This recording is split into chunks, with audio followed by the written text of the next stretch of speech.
about growing up in a small village in northern New Mexico is that you can be so good at so many things, but if you don't know how to work with a pala, you're good for nothing. Y eso es la verdad. If there is an acequia culture, I have come to believe there is also a pala culture, the culture of the shovel, a tool the Españoles brought. Working La Madre Tierra is a spiritual endeavor. It is also hard work. To create a village is hard work, but in the end, the water flows down the rows and creates the magic of green. El agua es vida. Every querencia needs the spiritual water of life that sustains the soul. Anima is querencia. I asked my grandfather, how did you dig this acequia? A pura pala, he answered, with shovel in hand. A pura pala is a Nuevo Mexicano chant, a mantra, a song sung on the way to work, hard work, miles of ditch dug with only shovels in hand. A student asked me, how did you write all these books? I answered, a pura pala. And one of the stories that Rudolfo shared with me, because I was blessed and fortunate that I was one of those people that actually would be able to go visit him often, actually. And he would always share all these different stories and give me consejos and advice. And he was a mentor, you know. But one of the stories that he told me really sticks with me because, you know, as artistas, as writers, as músicos, Roberto, you might know, you know, when we're not doing the work, or maybe sometimes when we're doing too much of the work, we might be looking for excuses or reasons why we're not, you know. And one of the things that Rodolfo shared with me was a time in his life when his arms and his shoulders were hurting so bad that he couldn't type on his word processor because, you know, he didn't use the computer. He didn't use the typewriter at a certain point. He was just working on the word processor. But he was working on a novel and he couldn't write because his arms and shoulders were hurting so much. And so what he told me is that he had somebody put a hook up on the ceiling of the studio where he worked, and then they tied a calabrote, a thin rope, to the hook, and they brought it down, and then he was able to tie it around his arm. And that's how he was able to continue working on his word processor. And that is dedication, right? That's a lesson for all of us when we're looking for a reason or excuse why we can't do it, to think about the godfather of Chicano lit, the dean of Chicano literature. How did he do it? That's how he did it. A pura pala, no? Gracias. Muchas gracias, Levi. That was beautiful. Querencia, I can't wait to read this collection because that word has been with me many years. It's a word that I first learned when reading Ernest Hemingway's Death in the Afternoon about bullfights. And it talks about how the bull, when the bull goes into the bull ring, he finds his querencia, that place where he feels safe and secure. And, you know, querencia has a sense of place. And my gosh, Rodolfo's writing is shot through with querencia, right? And we're kind of like fighting bulls. What you just talked about, that stubbornness and that cabezudo, that we're gonna really just stick it through and tough it out. I love that metaphor you talked about. Muchas gracias. Now, I think we have my primo, my pariente from Mora. In Mora, we have all kinds of names like Romero and Martinez and Lovato and Salazar, but we also have names like Gandert and Tremblay and Cassidy. These are Nuevo Mexicanos too. So I think we have Miguel Gandert here, right? Is my primo here? Yeah, I'm here. All right, take it away, Miguel. Good to see you, hombre. Good to see you, primo. I've known Roberto's family since as long as I've known. His grandfather made the greatest tortillas in Mora. And he used to make them on my grandmother's stove because she had an old home comfort stove, and he could make 6 at a time during the Mora fiestas to make burritos and sell, which is another New Mexico story.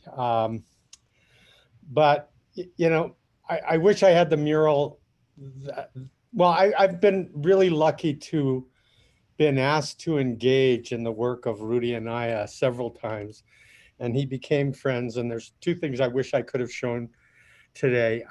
One of them being the mural that I made that's at the dive center at Blue Hole in Santa Rosa. I couldn't find a slide of it, but it's based on Bless Mi Ultima. And as Enrique was telling you, there are many famous things out of that book and out of Puerta de Luna, where he's from. And I have 2 little stories. One, I gave Rudy hell. I said, what the hell is this thing about golden carp? And how the hell am I going to make a picture for the mural? Because when I was doing this work, I would always tell him what I was doing. And he says, no, you got to get the golden carp. And I'm like, oh God, please. And so I finally got the golden carp, and it took going to Blue Hole at 6 in the morning before anybody went swimming. And there up came the golden carp. And I photographed the golden carp with the tree at Blue Hole, and that became a major part of the mural. But I was honored to work on a number of things with Rudy that he saw. And that's the really beauty of it. When his book was selected as the big read for the entire country, Enrique and I were asked to do an exhibition for the State University of New York, New Paltz of all places.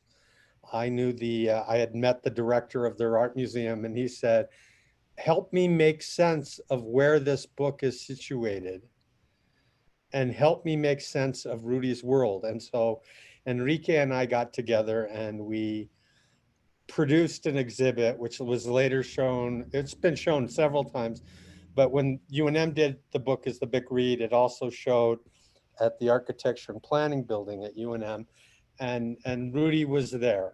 And Rudy said, basically, we just about got it right, because Rudy would never quite, unless you were 2 tequilas into a visit with him, you know, then you maybe got things more right. And so I got to do that project. I got to do the public art piece, which is based on Bless Mi Ultima. If you're ever driving through Santa Rosa, it was supposed to be put in a building downtown that the funds never got renovated. So it's in a holding pattern now that it lives at the Blue Hole. But it's fun because people at the Blue Hole. And what? I found it. It's on my screen. If I know which button to do a screen share. It should be down in the middle, and it should be able to hit share screen. Yeah, I think, because I've been looking for it. Permission to do that. But I'll let Enrique show it in just a second, and then when I finish, just talking about what I talked about. But we did that show. I'd love to see that show be come back, because Rudy went and saw it, and he said we pretty much got it right. I'll let Enrique share the slide that Enrique was very important with. But I'd also like to just share right now, if I can figure out how to do this. But this is, let me, got to move things around a little. But last time I was with Rudy and Enrique, I was, hopefully there you can see it. That's the last portrait I took of Rudy in his house when he was really habiting with tremendous bravery and still working. I also have pictures of Enrique and him editing and writing on the computer. But this is the last picture I took of Rudy. And I took it for a project that I will now try and resurrect, because I was going to combine this image with imagery from the mural that I made. And originally Notre Dame was doing a project on prominent Latino artists, scholars, and writers. I did the first portrait and the only portrait in the series before the Notre Dame just backed down. And the second one would have been of Rudolfo Anaya. And so with that, I was honored for him to see all the work that I did about his work. The profound influence of his work has been extraordinary in my life. He gave me a sense of place. It's probably, Bless Me Ultima is probably the book that I had the longest and largest discussions with of any book with my mother, because she said, it's all true, mi hijo. It's all true, mijito. All of that, because she knew curanderas, she knew brujas, she knew the stories from where she was from, up in Lower Las Colonias. If you know where Lower Las Colonias in New Mexico, you get 10 stars. But she knew all that. And she was moved by Rudy's writings, and she said she wishes that she could have written that book. And so with that, I think I'll just turn it over to Enrique, and you can see the mural that I did for Santa Rosa. So, I've got it here, but the host needs to enable my screen share button. Can we do that? Yeah, you should be able to do that now. I have who can share all participants. You should be able to do that now. Enrique, try it again. A green button on the bottom of your frame that just says share screen. There we go. It.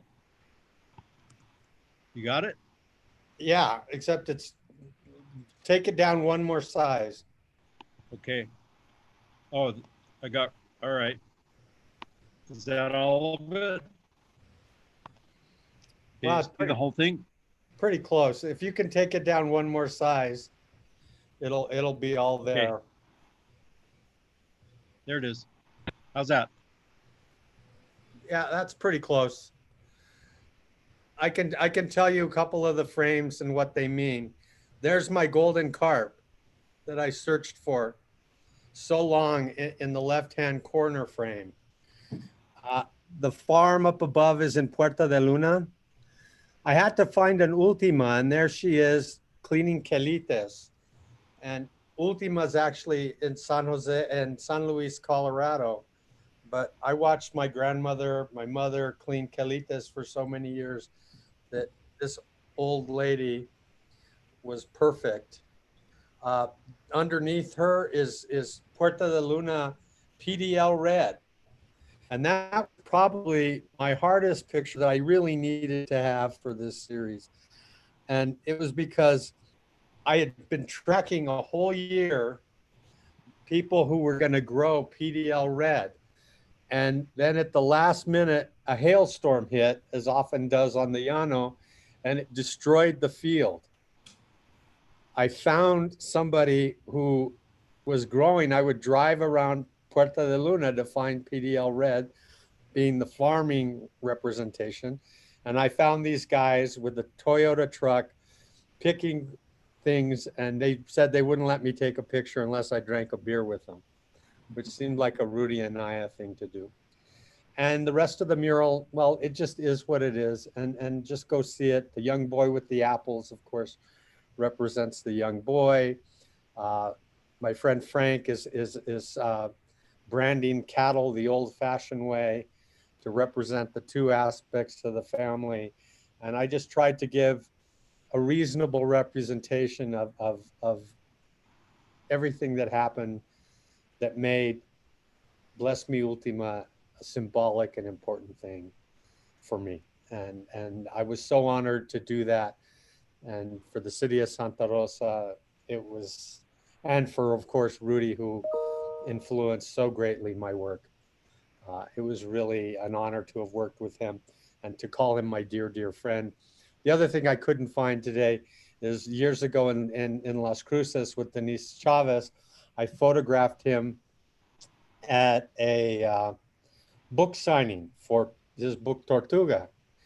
And in the mail, this is how Rudy was. I got this picture maybe 3 weeks later, and it said, Gandert by Anaya.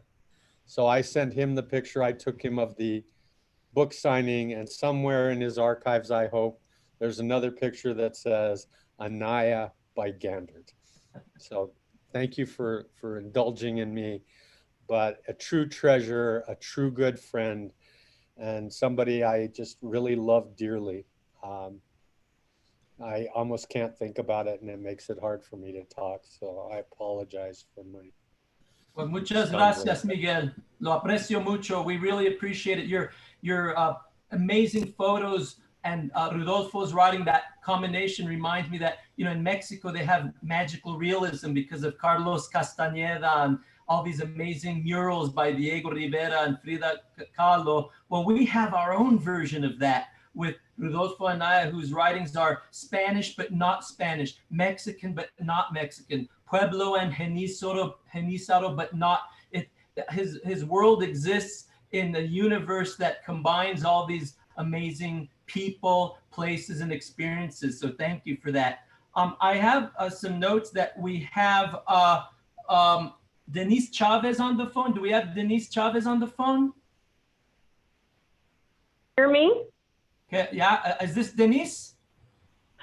Yes, it is, part of the time. Denise is a great creator and writer in her own right, if I can say that. So I'm going to let her speak. Denise, welcome. Bienvenido. Hello, everyone. I'm so sorry that I'm not able to be seen, but my face is smiling at all of you. I'm calling you from home in Las Cruces, my dining room. I run a bookstore, Casa Camino Real, and I'm working from home. I'm honored that you would ask me to join this pachanga, literary pachanga. Thank you so much. Thank you. I'd like to talk about Rudy. I've created an altar. Even though our bookstore is closed, I have all of Rudy's books on a central table over there. I have a beautiful image of an ankh that he gave me, a symbol of life. And Rudy to me was life. I'm not going to read today because we have too many people online. I'm sorry. We need more time and more space. Every one of you could fill the entire hour with cuentos. But I think it's important to know that Rudy was loved. And that's the most important thing of a man's life and his legacy.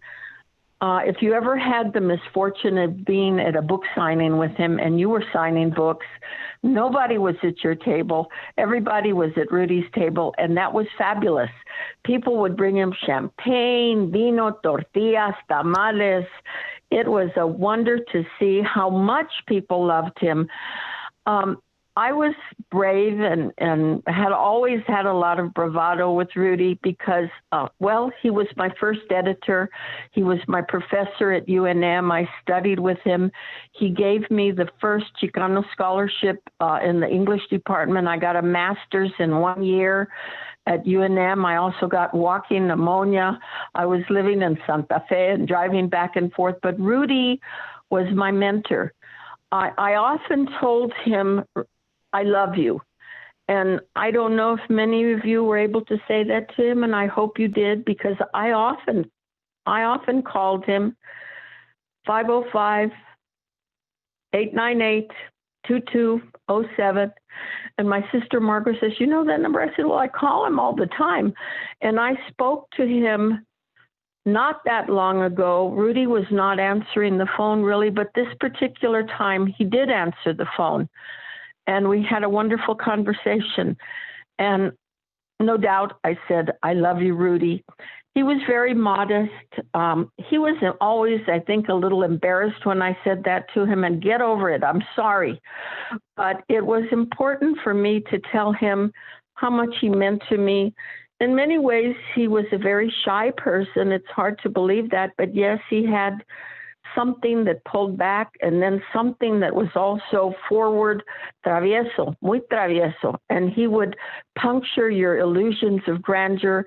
But I remember him in so many ways, and I'm not going to talk too long because that would take an hour. But I did a plática at Café Mayapan in El Paso when they produced Rudy's play last year. And it was all the wild stories of my life with Rudolfo Anaya, running over his mailbox And now that was true friendship. He never got mad at me. I backed up my car into his mailbox. I think John Nichols did that too. I remember spending many hours in his basement because I always found harbor at Rudy's house in the basement room and those wonderful stars. Those of you that might have slept in that basement room, going down the stars and seeing his granddaughter's illustrations and stars, these kind of shiny luminescent stars on the ceiling of that bedroom. And I thought to myself, how blessed I am to be in this place, in this time, and to be able to say to this man, I love you. And so I would hope that each of us would carry those memories with us. I hope that when things settle down, and I was talking to Levi about this, that we have an incredible tribute of stories. I want to write the funny stories. There's so many funny stories. And I just want to leave you with one thing. It's Rudolfo, not Rodolfo. I can't tell you how that irritates me when people misspell his name. Although my mother, who was a Spanish teacher, she was muy mandona and she loved Rudy too and visited with him at his home many times. She says, you know, what is wrong with you, Mr. Anaya? You're spelling it Rudolfo when it should be Rodolfo. Well, they went at it. But I'd like to celebrate all those antepasados that have left us to honor Rudolfo Anaya, Tony Mares, Esteban Arellano, Tomás Atencio, El Gonito, all of those people that we celebrate because it's not only Rudy's voice, it's the voice of our people. So I cannot be with you visually, but if you do come to Las Cruces, aquí tienen su casa. Thank you. Muchas gracias, Denise. That was beautiful. I love those memories. Very beautiful. I think we have Patricia Perea on the phone. Yes? No? Yes, you do. I'm here in person. Oh, okay. Oh, there you are, Patricia. Bienvenido. Welcome. You have some words and memories. Really what I have are just a tiny little story, but first I wanted I don't know how I can follow Denise Chavez, but I just want to say thank you for all the work she's done in Las Cruces. It's been important to our communities down there. What I have is just this little used book I found called The Silence of the Llanos. And from this, I just wanted to read one little thing where he talks about the people of this country knew the loneliness of the llano. They realized that sometimes the silence of the endless plain grew so heavy and oppressive, it became unbearable. When a man heard voices in the wind of the llano, he knew it was time to ride to the village just to listen to the voices of other men. And I use that because my family's right across the road. There's Las Pasturas, then there's I-40, and then there's Delia, New Mexico, which is where my family is from. And I've only met Rudolfo Anaya twice, but both times I got to say, wow, somebody's finally writing about where I'm from too. I grew up in the Texas Panhandle, but it's all the Llano Estacado. And so to hear somebody writing about these blizzards where the snow drifts go up past the roof, or this like flat expanse of land that goes forever and ever and ever, and still find it lonely, but not despairing, beautiful, right, stark. It's not northern New Mexico, it's not southern New Mexico, it's just this wide expanse of landscape where so many of our ancestors have crossed back and forth, you know, since time immemorial. And it's just, I'm so grateful that I got to read his books, that I came across them when I did, that he is from where my family is from. And it just, you know, it settled a lot of peace in me when I was younger. So I just wanted to say that. All right. Gracias, Patricia. Thank you so much. It's just goes to show just how deeply and how amazingly the writings, the poems, the imagery reach deep into our hearts and corazones. I am going to finish up my part. If it's okay with everybody, my family are músicos. I'd like to chant a penitente alabado in honor of Rudolfo Anaya, because his stories just connect with all of us about the land, the sky, Ultima, and the food and the rivers, all these things that everyone here today talked about. This is an alabado called Adiós Acompañamiento. Adiós acompañamiento, donde me estaban velando, ya se llegó la hora y tiempo de que me vayan sacando. Adiós mis amados padres, que conservaban mi vida, ya se llegó la hora y tiempo, ya se llegó mi partida. La sepultura es mi cama,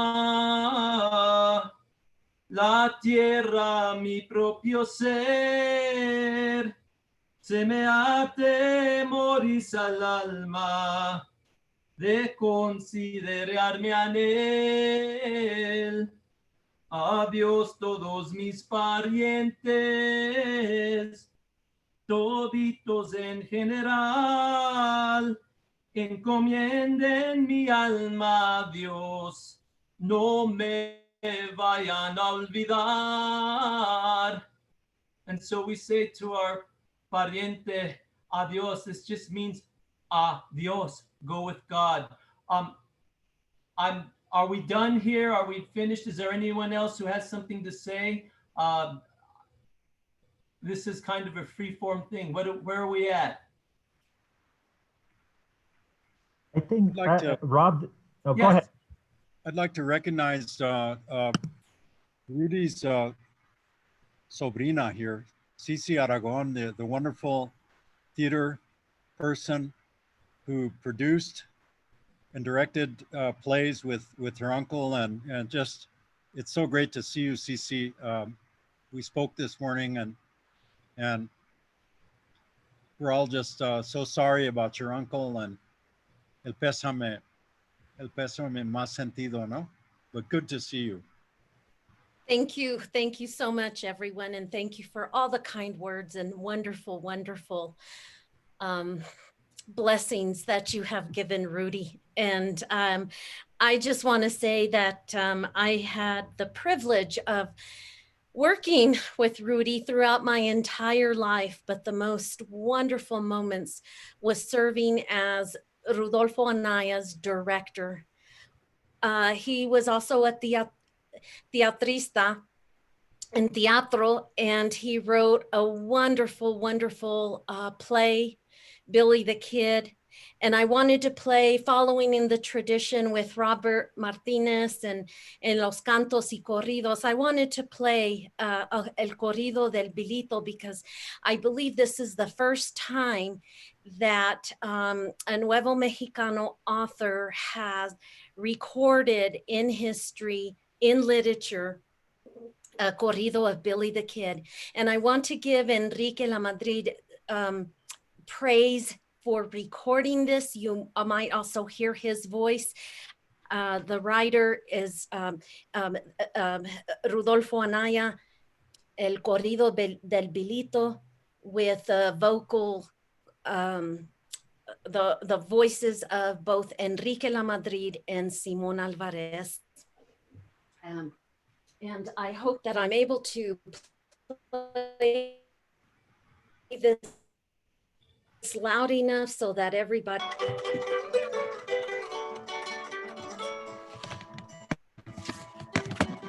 Can you hear it? Yes.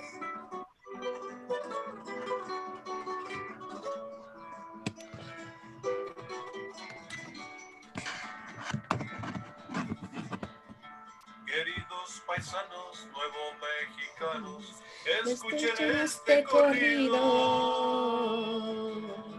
de un joven valiente que fue traicionado allá en Forzán, donde está enterrado. Y era valiente y muy arriesgado ante la gente y de las mujeres. Con ellas Bailaban, con ellas cantaban, pero pues,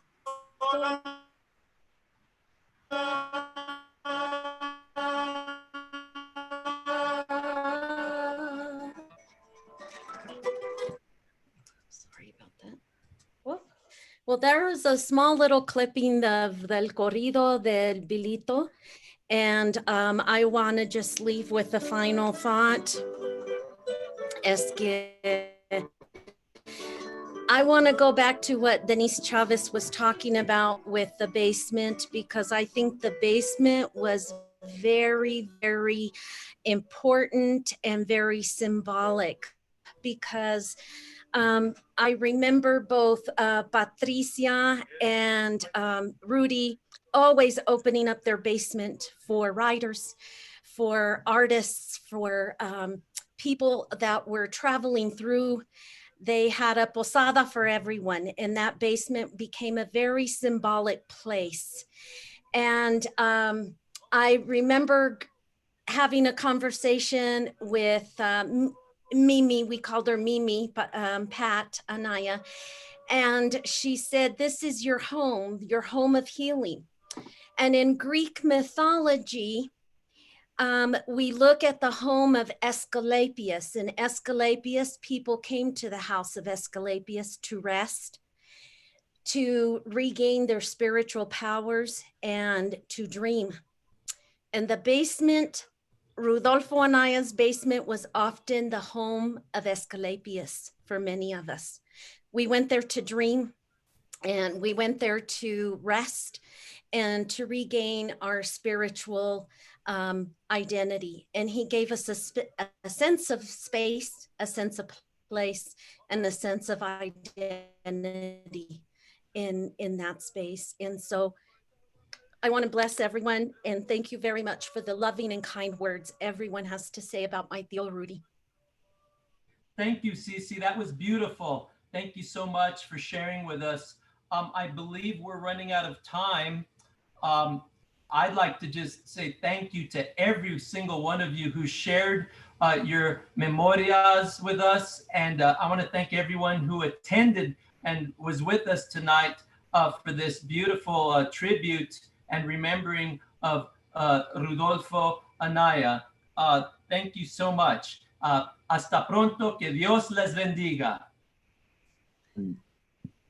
And thank you from all of us on behalf of the New Mexico Humanities Council. Thank you for joining us for this very special event. Gracias. Thank you, everyone. Thank you, Cece. Thank you, Robert.